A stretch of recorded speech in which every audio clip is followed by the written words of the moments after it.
We'll talk about lineup first? That's exactly where we're going, yeah. I knew you would. Well, it's that kind of day. Ask a question. I'll do it. All right, how's your lineup look today? Well, it's great you asked, Dave. There'll be no Patrick tonight and no Z. Babe Ruther will be in and Elvis will start. Your team has, for better or worse, shown an ability to respond when things like this happen, when you're down a couple of guys, beginning with the other night. How do they keep finding a way to pull themselves together in these situations?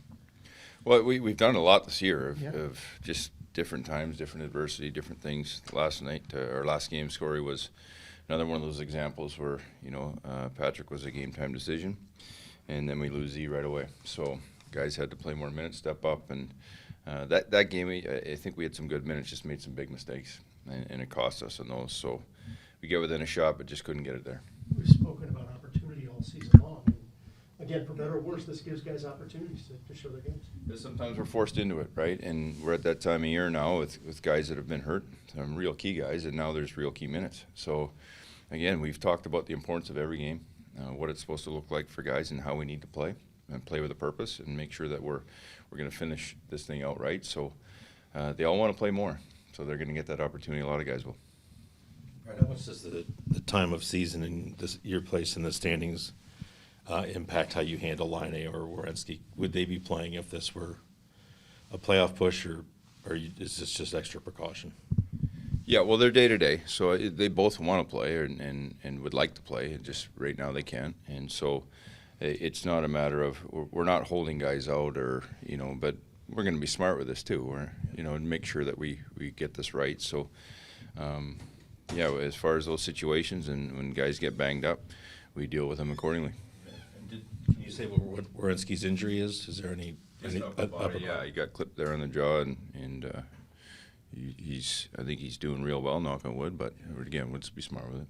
He's had a tough season relative. I'm trying to think of a better way to say this, but his head has taken a beating this year. Just how tough a year it's been for him, and how a concern that is for anyone to have multiple head injuries.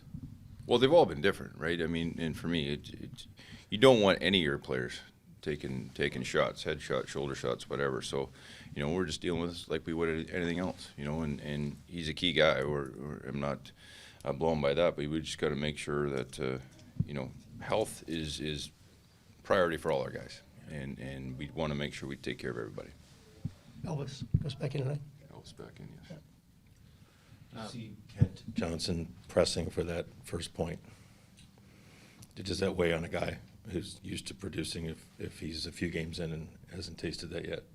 Well, he hasn't been here 30 games. I mean, we're 2-3 in, so he's a guy. I think every game I've liked something different within his game. I think you can see he gets a little bit more comfortable with how we're playing with the puck. He's had some kind of those almost moments to make that next play or to get that shot. So the speed of the game is a real thing, and it comes at you quick. And so I think he's adjusting. He's taking information. We've had good talks and meetings, and so he's going to get some more power play time. All those things. New teammates. There's a lot to process for him. So I don't think he's pressing. I mean, ask him. I'm not going to speak for him, but I think he's getting more comfortable every game, which is a good sign. Not to say that there's any one way is better to the NHL than the other. They're all different ways. But Sillinger has been here a longer time and has kind of had a chance to, get used to that speed and everything. Are you seeing in his game now at this point in the season? He's got 14 goals. What kind of improvement, I guess, from where we started to now has there been in his game? Well, I think he's gone through the full gamut of it, to be honest with you. I think, going back to Traverse City and pressing there and then going through a camp and he dipped in energy and then starting the year gangbusters and then dipping again with our team. And, the normal, especially as a young man, I mean, it's our regular players, the guys that have been in the league 6, 8, 10 years go through that. And they learn how to manage it differently. I think they know what's in store, what's ahead, how you take care of your body, the workouts, all those things. So I think for him, I think he's gone through all the normal ups and downs what's impressive, he's done it at 18 and not 22 or 21, where guys have had that time in college or maybe a full package of junior. He's coming from, the junior league, U.S. Junior League there, and playing, I think, 40-some games, so he's hitting territory he's never hit. And I think his energy's still there. There's still lots of room for improvement, but I think he's understanding the grind of it and the feel of it, and so he's ahead of those guys just because he's been through it. He's done a real good job with it. He's generated quite a few scoring chances from kind of start to, there was some dips like you mentioned, but most of the year, I mean, he's really kind of been around the net. I mean, I would think that would mean that, there could be some higher goal totals even, in the years to come. Yeah, I mean, I'm not going to be looking in the crystal ball and making predictions, but at 18, scoring, what do you say, at 14 now? 14 now, yeah.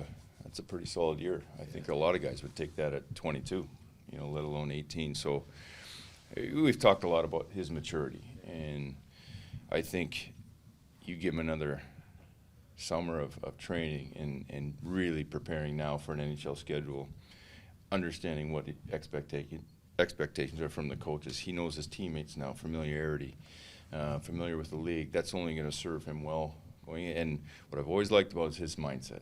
I think he's got the right mindset, what he wants to be, kind of at the end game, and now wherever that time frame is, that'll be up to the player, as we know. But he's got the right mentality, and I think how he's going to tackle this and approach it. So, yeah, I would say the future's bright. I'm not going to predict numbers, but I think it's going to be very bright.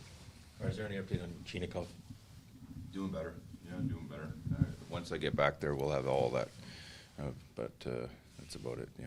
And can you say at this stage of the season, has there been a determination if Jenner's going to play again this year or not? Well, we're getting there. I mean, we're 6 games left, right? Again, this is probably a conversation we'll have with the trainers here and him, and he's doing better. But, how much do we force it and rush it? I think that we got to be smart about that also. And same with Texier, he's obviously still in Correct, yeah. France.